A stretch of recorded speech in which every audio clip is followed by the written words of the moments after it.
ವಿಡಿಯೋದಲ್ಲಿ ಕಾಣಿಸ್ತಕ್ಕಂಥದ್ದು ಜಾಯಿಕಾಯಿಯ ಮರ. ಸುಮಾರು ಒಂದು 6-7 ವರ್ಷದ ಮರ ಇದು. ಇದನ್ನು ಭಾಳ ಸುಲಭವಾಗಿ ನಾವು ನಮ್ಮ ತೋಟದಲ್ಲಿ ಬೆಳಿಬೋದು. ಮುಖ್ಯವಾಗಿ ಇದನ್ನು ಅಂತರ್ಬೆಳೆಯಾಗಿ ತೆಂಗಿನ ನಡುವೆ ಅಥವಾ ಬೇರೆ ಯಾವುದಾದ್ರೂ ಮರಗಳ ನಡುವೆ ಅಂತರ್ಬೆಳೆಯಾಗಿ ಇದನ್ನು ಬೆಳಿಬಹುದು. ಅಂತರ್ಬೆಳೆಯಾಗಿ ಇದನ್ನು ಬೆಳೆಯೋದ್ರಿಂದ ನಮಗೇನಾಗುತ್ತೆ ಅಂತಂದರೆ ನಮ್ಮಲ್ಲಿರ್ತಕ್ಕಂಥ ಜಾಗದ ಸದ್ವಿನಿಯೋಗ ಆಗುತ್ತೆ. ಸೊ ಈ ಒಂದು ನಿಟ್ಟಿನಲ್ಲಿ ನೀವು ಈ ಬೆಳೆಯನ್ನು ಬೆಳಿಬೋದು.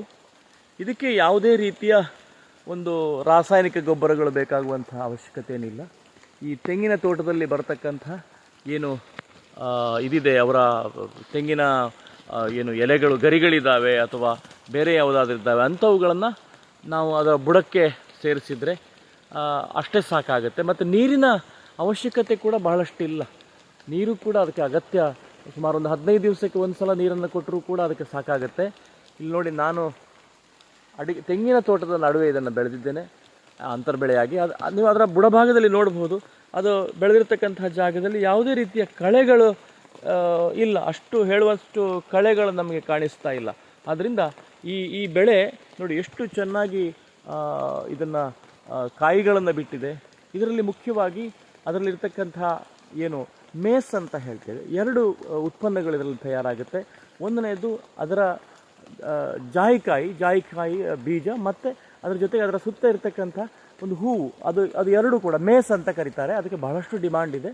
1 kg ಮೇಸನ್ನು ತಯಾರು ಮಾಡಲಿಕ್ಕೆ ಸುಮಾರು ನಮಗೆ 1 kg ತಯಾರು ಮಾಡಲಿಕ್ಕೆ ಸುಮಾರು ಒಂದು 5-6 ಸಾವಿರದ ಕಾಯಿಗಳು ಬೇಕಾಗುತ್ತೆ.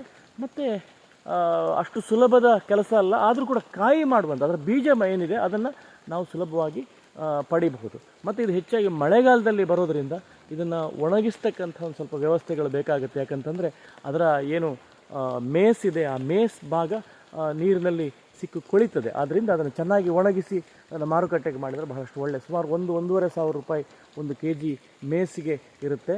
ಮತ್ತು ಆ ಜಾಯಿಕಾಯಿಗೆ ಸುಮಾರು 1 kg ಒಂದು 800 ರೂಪಾಯಿ ಅಷ್ಟು ಇರುತ್ತೆ.